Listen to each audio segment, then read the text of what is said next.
single greatest win for an Englishman, and you know what I don't have on my show?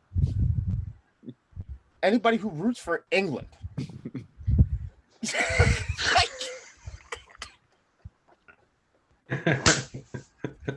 Done. I'm done. That couldn't have been better timing. That couldn't have been better. We planned that. We planned that. We planned that. Yes, ladies and gentlemen, if that isn't a signal to you that this is time for the worst hour in soccer podcasting, I don't know what is. On what planet is that a Ukraine shirt? I don't. It is today. I love the tape. It's got yellow in it. And you know how you know it's a knockoff? The green looks blue, or the blue looks green. I mean, Yeah, because it's not the printer paper with the no. duct tape. And I think you spelled Ukraine wrong. No, he got it right. You got it right, Chelsea Mike? Yeah. Yeah. Slava Ukraini. You got it right. There's no Q in Ukraine. Only on this show do we spell Ukraine with Q.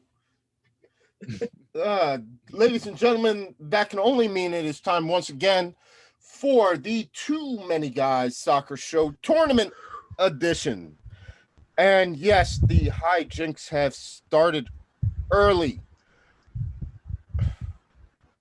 I'm glad that British Will and London Sean aren't here to see this stuff.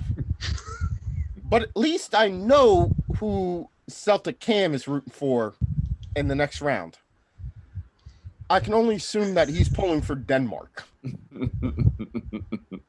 Oh yeah, definitely Denmark. No, Ukraine. Me and President Zelensky, we love. We're both rooting the team here. So, come on, Ukraine. Mike, Cam set a marker down. I know. He went full on Ukraine. I know.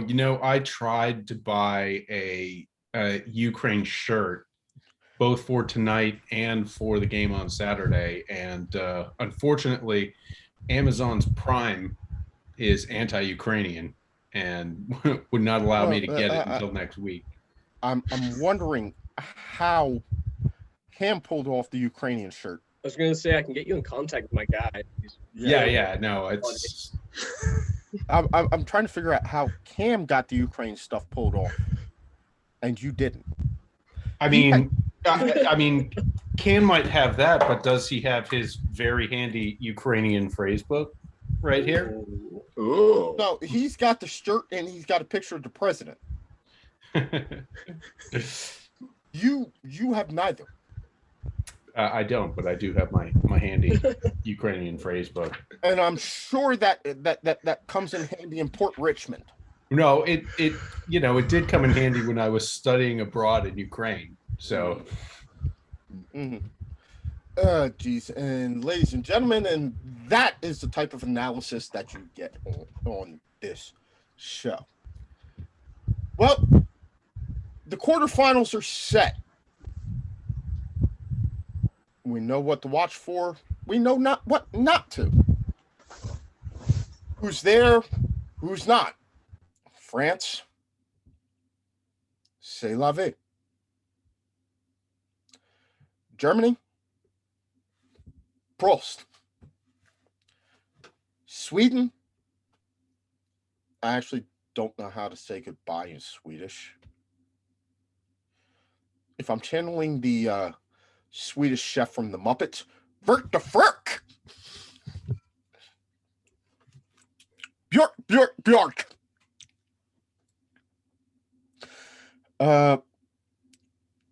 Wales, nice to meet you.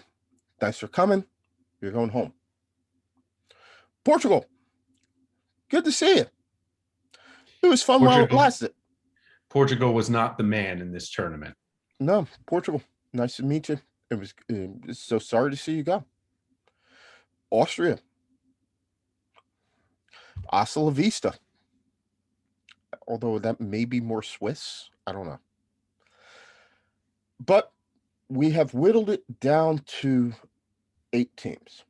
And there may not be the 8 teams that we thought that we were going to have. Because outside of Chelsea Mike, I challenged one of us to say that we thought that we were going to be watching Ukraine in the last 8 of this tournament. Or Belgium. Or the Czech Republic.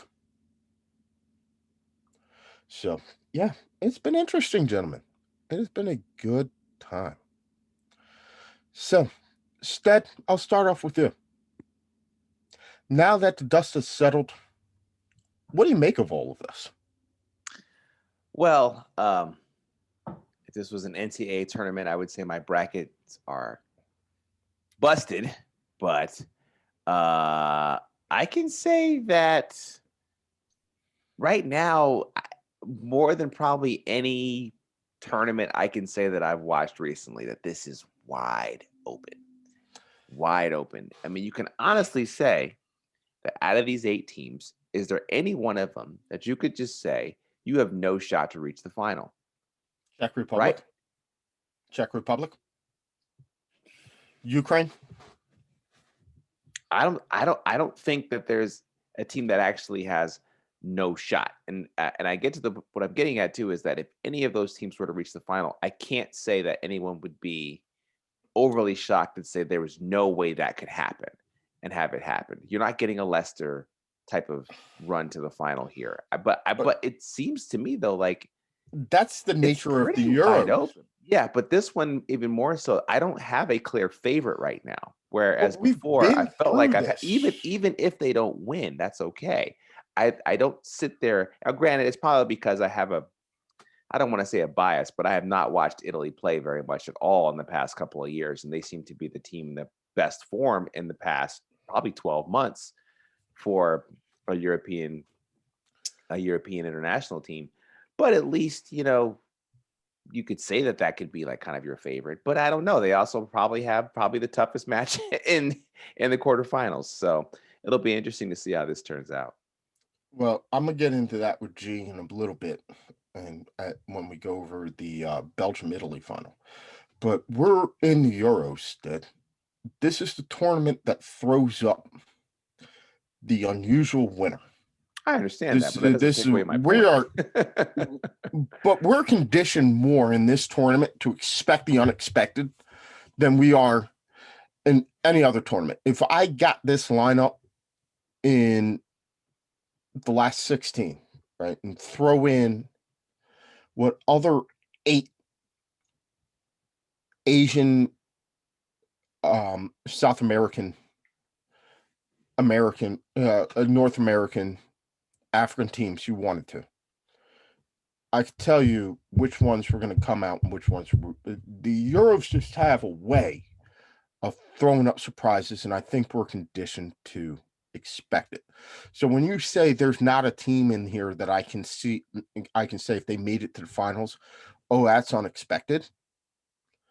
I think after the last couple of tournaments, we're just conditioned to understand like this is the nature of the Euros.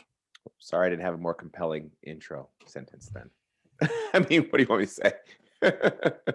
No, you're fine. Well, I think you kind of hit on it. I think this tournament is kind of like that 12th seed beating that 5th seed in the NCAA tournament. You really don't know what the heck's going on here. Like, you put the Czech Republic in the World Cup, they're not going to do anything in the World Cup. But in this tournament, they're going to be a major player. And that's why you kind of have these 12s beating these 5s, I guess you want to say, in the NCAA. You have this tournament, and we never thought, Switzerland would beat France and how they did. It's just one of those kind of weird, kind of freaky tournaments, and that's why we are watching it left and right. I like that analogy. Yeah, my point is that it's going to happen, but it's difficult to say which one it's going to be. I mean, it's a 12-5. Listen, we all know that a 12 is going to beat a 5, but there's no way you're going to be correct all the time to see which one is going to do it. That was the point I was trying to make. Well, that is why my betting tip for this evening, the one that I have laid for about the last 25 years, don't pick a 12 seed to beat a 5 seed. Pick them all. That way, you don't have to equivocate. It works out to about $400 on a $100 bet, and each one of them goes in at about a 5-1. So if one of them wins, you're up $100. Who cares? Now, I know that making $100 off a $400 bet is, but why try and figure out which one of the 12 seeds is actually going to win when statistics bear 28 of the last 30 years, 112 seed has beaten a 5? Just think of it as an automatic $100 profit from which you can go and do whatever you want to. Gee, it is the safest bet to make. The only reason why more people don't do it is it takes a little bit more of an outlay than people like. Because to bet all 4 and only 1 wins, it's basically minus 400, and not a lot of people like to play with that. But when you think of it, if one wins, it's $100. If 2, you're up 500. Yeah. Interesting. But that's what we're kind of this tournament is. We have Switzerland, Czech, and Denmark going deeper into this tournament. Where any other tournament you won't see this. And I hate to rag on Ukraine, but as I wear my Denmark shirt tonight. But I'm just saying, in any other bigger tournament, that's why Euros is so unpredictable. That's why I love watching this stuff. You really just don't know until they actually play, until they put the whistle in their mouth and kick the touch of the first ball. We really don't know, and that's what's best about this tournament.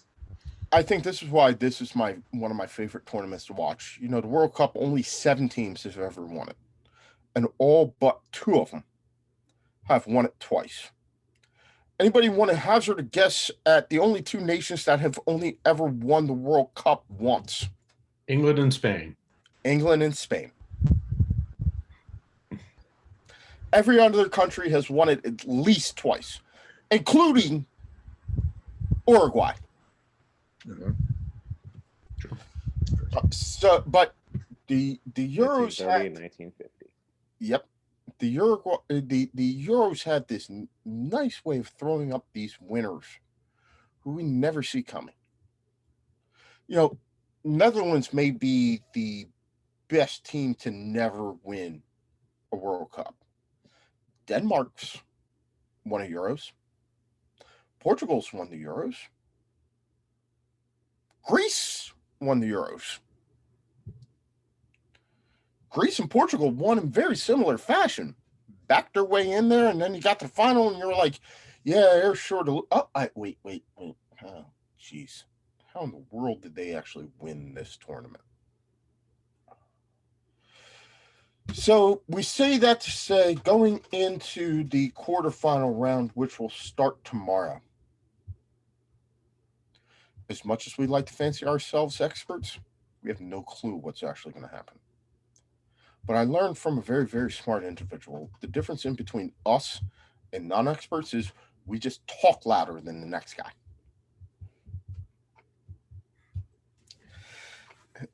Celtic Cam, give us your thoughts on the quarterfinals as they start. Yeah, so I think it's interesting so far that we have 2 teams are in the quarterfinals at this point in time that have very domestically based teams. So we've got Czech and Ukraine, where a large majority of the players play in the leagues in their home nations. They play together. And I think that's a big point of this Euro that at least I've noticed in terms of these smaller teams being able to make it as fun. These are, again, players, and I think I mentioned this last time, that play together on a regular basis. So it's really interesting. And it's actually, I think, as you were saying, unexpected, but pleasantly unexpected to see these smaller teams getting to the quarterfinals, of the Euros like this. Both Czech and Ukraine have a couple star-studded players, but, not the same depth as some of the teams they've been playing.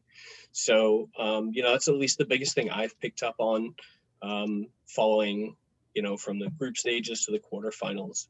Going forwards, obviously I want Ukraine to win. Not a lot of people know this. Ukraine is like my second home. So I've supported them since birth. So, I want them to have a good shot at England. Do I think it'll happen? probably not. The depth of England's squad compared to Ukraine's players like Zinchenko and Yarmolenski, and then essentially it's, to be honest, the rest of the team. Those are their two star-studded players. With Czech, I think Denmark's going to run them over. I think, unfortunately, Czech's time may have run out. I think they're going to be a little bit exhausted. They're going to kind of go through the same thing that Scotland went through. They front loaded, and then going onto the back end, they're just not going to have it in them to finish it. So I think those are the two kind of interesting games that I'm going to be watching out for. Mike. Well, I mean, I think I think that I'm hoping for Ukraine to win. Do you want me to go into an, let me go into a what if for you. All right. Now, what if Gareth Southgate is a terrible coach? It's a stretch of the imagination, right? What if England is fielding a bunch of players who, throughout the entirety of their season, and the length and how compact it's been, they're worn out? What if? What if you have a Ukrainian side who knows each other so well that their gel is infinitely better than England's? Am I blowing your mind? Or are you straining to think of any of those things? No, I'm straining to stay awake. Well, imagine Andrei Shevchenko is actually a subtle genius. But with a team that produces sometimes underwhelming results. I mean, imagine the possibilities of that game. I think there's a lot. I'm gonna pick Ukraine in this game just because one, it's the Euro. Two, it's Euro 2021, and this has been crazy. But secondly, it's England. England has to play one game on the continent to get back home and bring their trophy home, as they say. One game. I literally have not paid attention to anything you said because I slept through most of it. They put on their away Reds one time. And I think there's a lot of pitfalls in overlooking this game for England especially. I think that this game's going to be a lot more. This is actually my honest thought. It's either if England isn't up 2 or 3-0 at halftime, I mean, hold on, because things could get wild. Ukraine scored 2 goals in 3 of the 4 games this tournament. They have a counterattack that can get at you. Yaremchuk and Yarmolenko looked tired at the end of the last game, so we'll see how that carries over. I don't think it's the most compelling matchup this round. That would certainly be Belgium and Italy, but I'm sure we'll go into that in more depth. But I'm saying if the score is not 2 or 3-0 at halftime of England-Ukraine, hold on to your butts. Chelsea might putting down the marker if Ukraine is not, or if England is not up by 2 clear goals at halftime, Ukraine will win. I like you, Mike. I like you. If only we had London Sean or British Will on to counter that one, although they would probably say the same thing. Yeah. Also, have you noticed? I don't know about your social. Have you noticed how the confidence of English fans has just exploded? And it is just a recipe for, the English fans' confidence just crashing into a mountain. and all the explosive blame everywhere that we see at every tournament all the time. It's going to happen. It's going to be this game. Like, the infamous fall apart England game is going to be against Ukraine. You just said it, Mike. They have to travel outside of England for one game. They're done. And for whatever reason, this is the game where, on paper, England should be dominating everyone. It's that one game of the tournament where they get kicked out. I believe you guys are right. I believe Ukraine will take them. England should win at least 3-0. This is But how right, like how when that neutral neutral Italian crowd starts getting in with the Ukrainians, how do they stand up? Also, I think Southgate probably starts Grealish, and if that 1-2-3 attack with him and Kane isn't firing off to begin the game. But the great thing about the Ukrainian team, they're Eastern European. They're going to hit them left and right. They're going to physically knock them off their horse every single chance they will. They're going to beat them to the ground. And that's what's going to happen toward the end of the game. Ukraine's going to score and is going to win. They're just going to beat them down. That's just the recipe of Eastern European teams. I think, all right, Stead, I'm going to stick up for our English friends because I was backing in this corner. Cam, you know me. You know this hurts.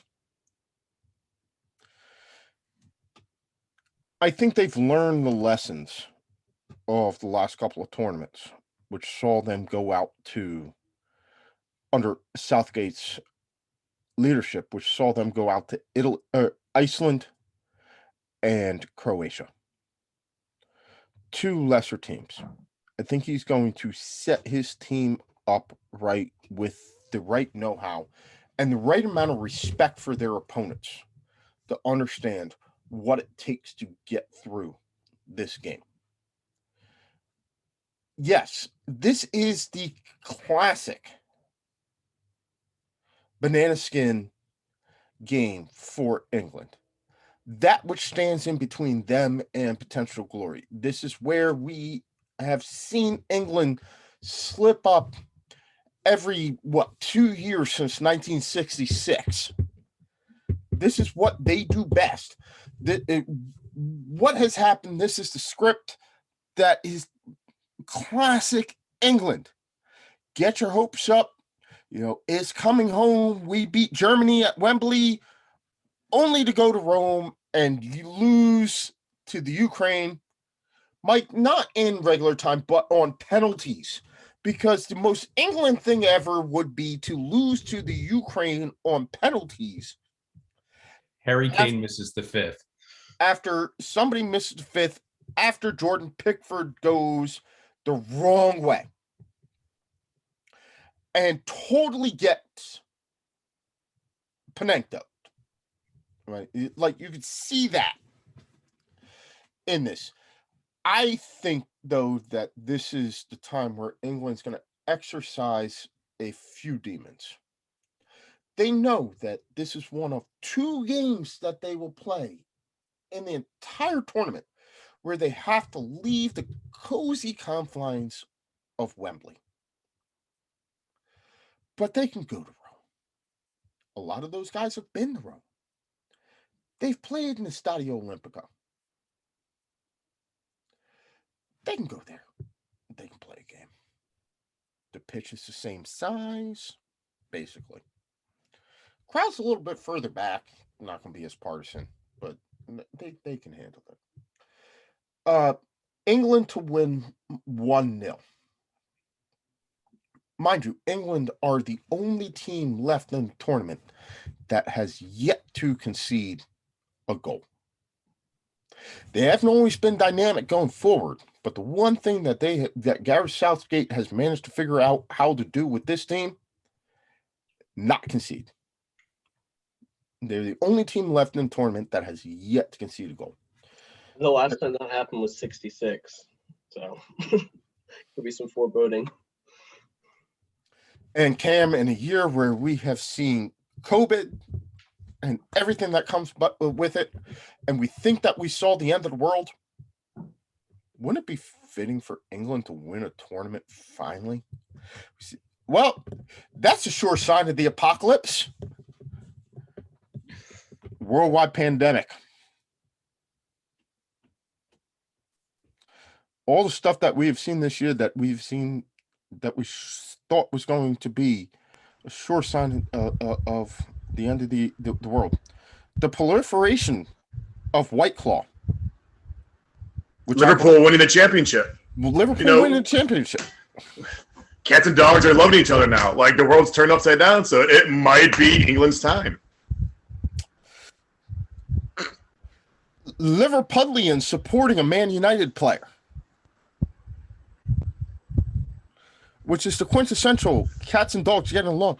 Like, I'm pretty sure that we have reached not the 7th sign, but the 8th sign in the apocalypse. Why not? Rangers winning the league as well. Rangers winning the league. A Canadian team making it back to the Stanley Cup. PSG not winning their League One. I mean, if you are looking for the sign of the end of days, I promise you it is there. The only thing that we need is England winning their first major tournament since 1966. Now, most of us will be okay. The one thing that Celtic Cam has is that as bad as Scotland are, England's only won once. So technically, England only have one more major trophy than Scotland does. I don't know if I'd use the term bad with us. We just haven't been on, up to tack, as some would say.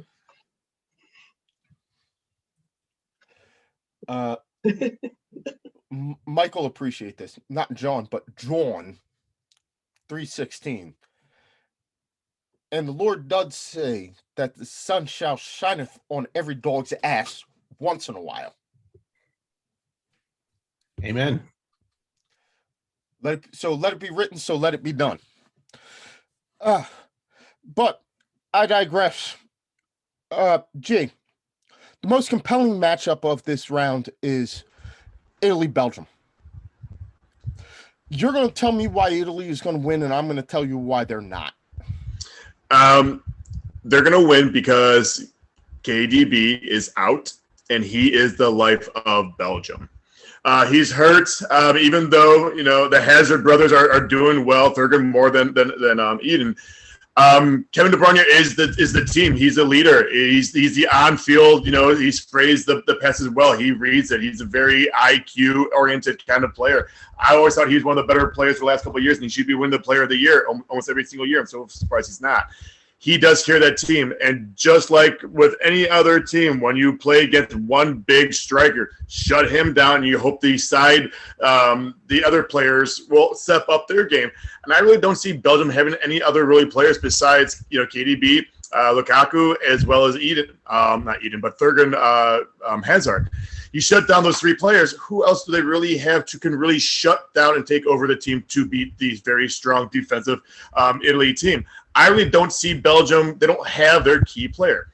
I think Italy, with their fast pace, their high press, their defense is shutting everyone down. Again, they let one goal in last game, but besides that, they're having a pretty solid all-around, every single level tournament right now. Their mids are carrying very well. Their forwards are doing very well. The entire team is doing well, and it really starts from the head coach all the way down. They kept almost the exact same lineup. They really haven't changed it that much, and you see the solidarity between all of them is working very well. Belgium just seems like they're kind of off right now. Yeah, they just got they won 1-0 against Portugal. They also took a lot of toll to beat Portugal. And yes, Italy won an extra time against Austria, but it just seems like they came out better than Belgium. I think Italy's going to win 1-0. I think they're going to continue with this kind of hot streak right now. But I think Italy has a little bit more advantage than Belgium does. I think Belgium relies too much on kind of their key players. And again, any smart team is going to shut them down. One guy is hurt. Kind of an easy way to kind of go over the hill and have this new Italian team, making some dents in these tournaments. So it's not guaranteed right now that either Eden Hazard or Kevin De Bruyne are not going to play. Starting and not playing is two different things, correct? Yes. But one guy that I'm very concerned about not playing for Italy, Giorgio Chiellini. Mhm. A lot of He's been not all except for the very first game, but he's been hurt. But Yeah. he's such a solid presence just on the field. I'm sorry, on the bench and in the locker room. That's all they kind of need right now for this team. But That's how they good this need team is. Italy need him on. Agree. And a lot of places you can say at best it's even. The one place where I would give a clear edge to Belgium over Italy, and no disrespect to Ciro Immobile, I think that he's a great player. Lukaku's just better. Mm-hmm. And But the supporting pass or the supporting cast around Lukaku, for some reason, I just don't feel like it's going to be up to par for this game. And that's why I think Italy is running on all cylinders right now. That's Bugatti's going right now. It's just humming beautifully. I think between Yannick Carrasco, Yuri Tillemans, Thorgan Hazard has shown us that he is the best Hazard in the family right now. Agreed. With that goal.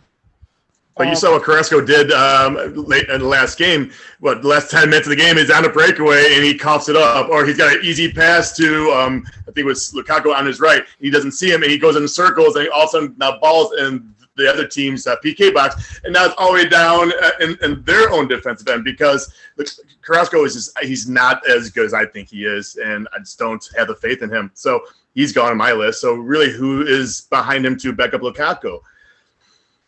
I think Italy has been doing this longer in the way they play than Italy has. They've been playing together for a long time. Italy under Roberto Martinez, Italy under Mancini has adopted a new style of play. It has suited them very, very well. Clearly, I think whoever wins this game has an advantage. Be it Spain, whoever that comes out at the lower half of that bracket. I would fancy the winner of this game. I think that Belgium has just enough this time to edge them out. And I think the biggest difference is going to be Lukaku, even if he doesn't score, his ability to occupy his space presence, and attention. And the way that you have to account for him, unlike you have to account for pretty much any other player. And without Chiellini or a full-strength Chiellini, now, a full-strength Chiellini, even if he doesn't have the pace to fully keep up with him, his ability to play defense, occupy him, do the little Italian things that make the Italians so great at what they do, those little niggling jabs, annoyance, things that the Italian defenders do that Marco Materazzi made famous, the talking, the little poking, just those little annoyances. It's the game within the game. Yep. Yeah. But it works. I don't know that people like Romagnoli know how to do that quite as well as Chiellini. Plus, Lukaku is just a beast of a man. Like he'll push anyone off him. He is so strong. The defense really has to play smart and kind of anticipate where he's going to be. But that's that's where you need a defender like Chiellini. Agree. That's where you need like Pepe. Experts, yeah. Pepe was great at neutralizing Romelu Lukaku in this game. He's a butthole. But dirty player. That's what Pepe does. Mm-hmm. He's made millions off doing that. You're absolutely right. I think Ruben Diaz will get a lot of credit for it, for neutralizing him. But I think it was down more to Pepe because that's what Pepe does. He'll hit you, he'll laugh in your face, spit in your face, and walk away. And you try to get up, he'll push you right down. He's that kind of player. You hate him on the opposite team, but you love him on your team. He's one of those annoying players. He's one of those guys that on a throw-in will grab your wrist, slap himself across the face, and you'll get a red card for it. Mm. And you'll turn around and go, how in the world did that just happen? Yep, that's Pepe. That's what Pepe does. That's the type of defender, and I don't know that Italy has that right now. They don't. I think they have a lot of skillful players, but I also feel like this is a game that's going to be won in the trenches. Because what Belgium have that Italy doesn't is they have that guy. They also have Axel Witsel. Axel Witsel will go out. I don't care. Mike, remember when John Chaney said that he was going to send out goons? I do remember that. I'm pretty sure he sent out Axel Witsel. Witzel's been hurt for a long time. The last game was his first game in some time. So is he match fit? Or is he be a thug and just go out there and just get a couple of yellow cards? The only job that Axel Witsel has is to go out and break somebody's ankle. You remember, he tore his ACL probably trying to break somebody's ankle. His Achilles. His Achilles. No, he came back early, too. Yeah, 4 months. So give him credit for even being out there. I think it's Belgium's time. I think Italy's will come. I think this one is Belgium's. I'm going with Belgium 1-0 after extra time tomorrow, which brings us. I can see that. I've been saying Italy's right on the cusp of being something great. So this might be that learning game for the next tournament kind of thing. But I agree with you. 1-0. It's gonna be 1-0 someone. It's gonna be a dog trench out fight, last man standing kind of game. If it's obviously we're in the blue, obviously it would be Italy. But regardless, I think this game, regardless for Italy, is gonna help them out in the future tournaments. So win or lose, I'm good with it. But yeah, we'd like to see them win. I don't think there's gonna be anything pretty about this. This is going to be a war of attrition. So that takes care of the late game tomorrow. Can I just point this out? We've talked a bunch about Belgium's golden generation and how this year and next year is probably their last chance. Actually, their youth teams have been failing pretty hard, so it really is their last chance. Belgium could potentially have to beat Portugal, the defending champion, Italy, the rising star and all-time great team, Spain, and then England at Wembley to win their title. That could be the path for Belgium. By the way, contrast that with England, Germany, Ukraine, either the Czech Republic or Denmark, and then they might have Switzerland. So, it's certainly the most difficult draw of the bracket. I'm sad that this isn't the final, because I think you have the age and experience of Belgium. I think that you undersold, Coach G, the supporting cast of Belgium. And the late rumors are that De Bruyne is going to start. And you also Italy was not exactly lighting up the world 0-0 at 90 minutes last week. So, I'll pick Belgium here. I'll pick them 2-1. I think it's going to be, I know the Italians have been defending very well in this tournament, but I think things might start to open up a little bit once we get a goal. So give me the Belgians, but Italy opened my eyes, and I actually might pick them next year in the World Cup. I think Italy is rather than qualify. I think what Mancini is doing to the Italian team, I just think it's 2 years too early for him. But certainly, yes, Mike, you're right. If they go through and they win this, they will have earned it, and there can be no whoever. Be it Belgium or Italy,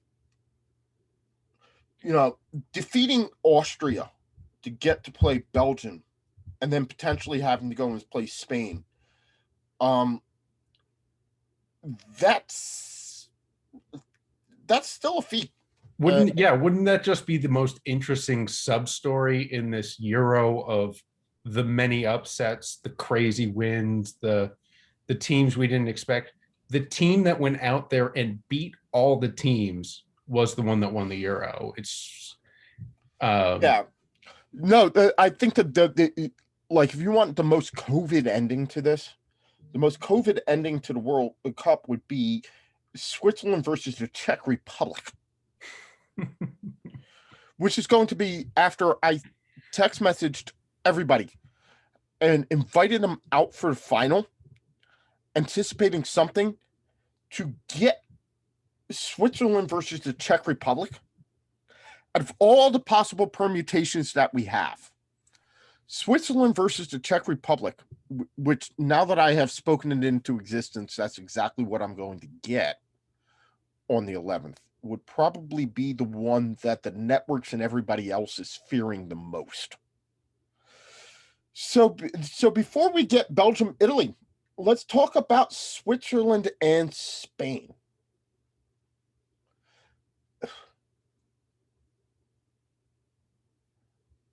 Spain looked really, really good. Yeah, their defense stunk, but they kept answering the bell. They look really, really good. But on the other side, a Swiss team that just upset the defending world champs. Cam, what do you think of this game? Yeah, so I think, the way I've seen Switzerland's been very consistent throughout this whole competition, I think. I think they've built themselves up well. They haven't, compared to other teams, front-loaded. They haven't exhausted themselves early on. And Spain, I don't think, has been as consistent. Right, they have players, bigger name players, Morata, things like that.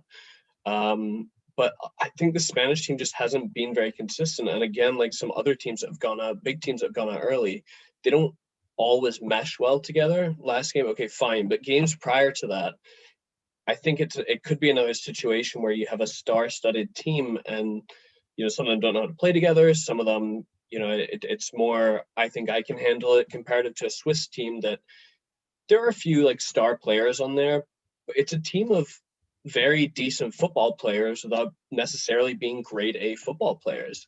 And I think the mechanics and chemistry, how I've seen them play, how they know when they need to push, how they know when they need to come, it's like an accordion when the midfield comes back with a defense. It's beautifully timed. It's very strong. Whereas again, the Spanish team just doesn't look that coordinated with each other. And, their forwards are not necessarily, again, as consistent. So, I think any other year, any other year, I would say Spain. But for this one, honestly, I think that the Swiss might actually have the edge here. And I would actually be very excited to see the Swiss move on. I think they've really put in their hours. I think they put in their work for this competition. And again, I think, if they made it to the finals, I'd be very happy with that. I've really loved watching them play for close. Yeah, let me jump on that because I was looking at the Switzerland-France like stats and stuff like in the timeline, and last week we said it was France's coach and the entire team that let him down. And looking at the stats, you see Swiss's coach subbing as much as he can. He's trying to get the right people in at the right time. Where France is not subbing in, like they're arrogant or whatever. Like we're good. Where Swiss is trying to win this, and sure enough, by putting the right pieces in at the right time, Swiss won. You get that feel. So I wouldn't be surprised with everything that Cam said about how that core group is really good. They have a couple of studs to help them out, but it's the entire system. I really think Swiss will kind of give it to Spain tomorrow. There might be a Switzerland, hopefully Italy game again, but we don't know. But Swiss is actually impressed me over against France. And looking at the actual data and the stats, Cam's actually he's spot on. So I'm with Cam on this one. I'll go with this. This is reason for pause for Spain. Why did I pick against Sweden in the round of 16? Because they struggled to put away Poland. Why would I think that Spain might not win this game? It's because they struggled against Poland. They're remarkably inconsistent. You never know which Spanish side is going to show up. And frankly, they should have won that game in regulation and let it go. But they really turned on the Jets. Alvaro Morata actually completely redeemed himself and scoring a game winner in extra time. The Swiss, they showed resolve. I'm still going to pick Spain now. Give me Spain 2-1. Stead, who you got? For all four, or just Spain, Swiss? No, just Spain, Switzerland. I got Spain. You know, Shaqiri and Shaka always play well for Switzerland, and they do have some experience there, but Spain's really been putting it on offensively the last couple of games, and I just think that they're really starting to gel. I mean, they've scored 10 in the last 2 games, so I like Spain 2-0. So we talked a little bit about the England-Ukraine game. I let Mike talk. I let Cam talk. Got your take, Jay. What do you think about England and the Ukraine?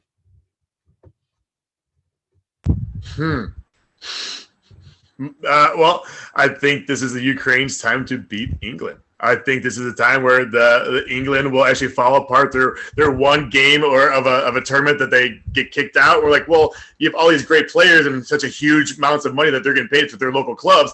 They should be solid. And I believe that Ukraine's going to take England, and this is going to be like, we told you. England's not that. It's England tournament. They have a jinx. They have something against them. Since 1966, they can't win anything. So I think it's one of those games that this is the game that kicks them out. Or Denmark. It could be if Denmark beats over Czech. I can see Denmark saying, hey, we're going to do this for Christian Eriksen. We're going to keep on going. We're going to keep on going and actually beat England. Well, that's next round. They got to get past Ukraine first. I agree, but if they do, I just don't think typical until England, like United States, until England has proven me any different, I'm always going to see them as one game and they're out. I'm sorry. Until the United States put their B team in a gold cup, what are you doing here, people? So until anyone proves me any different, like the Cubs winning the World Series, I love the Cubs even more so now. But until I see anything different, it's the same old stuff we see every single tournament. It's so funny the way the English press was too. England drew with Scotland, and it was like, first of all, they had 4 points and were going to go through, and it was like the world ended. And now it's like they're the team of destiny, and if they lose at Wembley versus in the final versus Denmark or the Czech Republic, or if they lose, it's going to be like a catastrophic explosion. Like, just the press in England, you guys need to chill out. Like, grab some perspective. You did okay against your fiercest and oldest rival. You got through. Chill. Like, you're not destined to win this title now. You've got to put in hard work against hard teams who just want to beat you and have nothing to lose. Ukraine's got nothing to lose. I mean, don't go out there thinking like you should win this. I just realized while we were talking, a bunch of Facebook alerts came up. You know how Facebook shows you all your memories from a given day? I just realized how much my predictions suck, specifically on July 1st.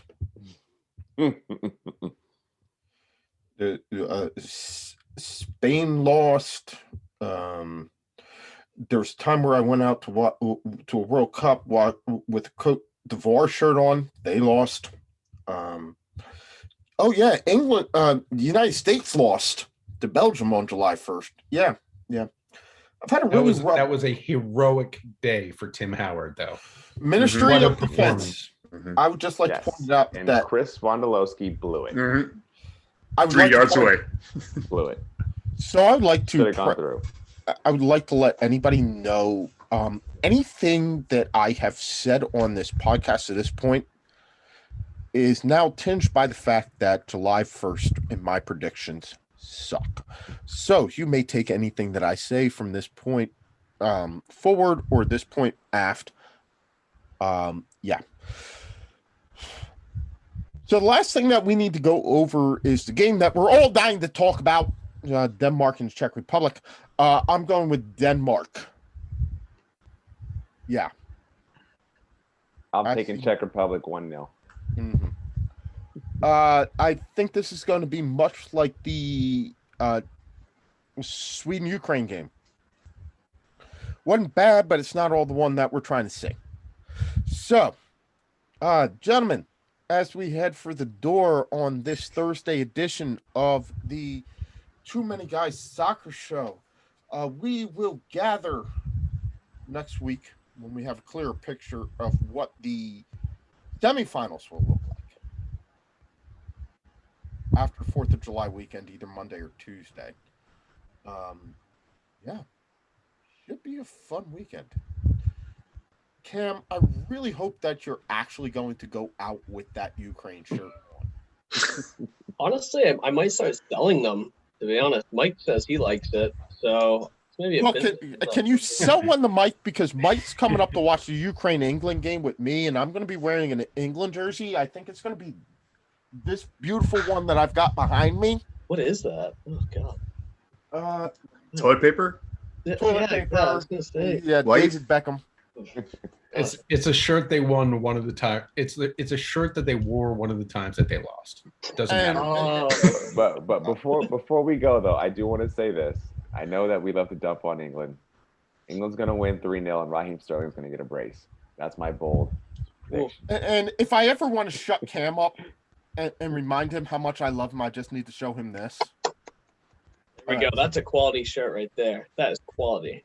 Yeah, so he's back. I'm back on his good side. By the way, Mike, I've got Denmark 3-1, and I just want to I want to send out a tisk to the Welsh team who sort of embarrassed themselves out there against Denmark.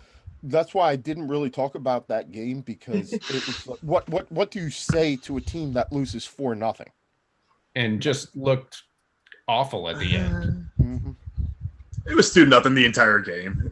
You know, It was 2-0. It was 2-0 the entire game until it wasn't, and then it ended up 4-0. Yeah, and then they looked like, Last 6 minutes. they looked like the kid who took their ball and went home.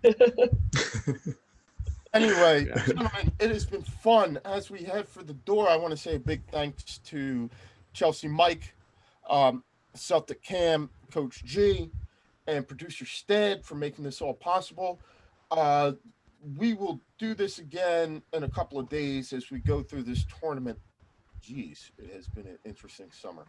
You know what? This is how I test my liver to make sure that it can stand up to the World Cup. Right now, it is failing miserably.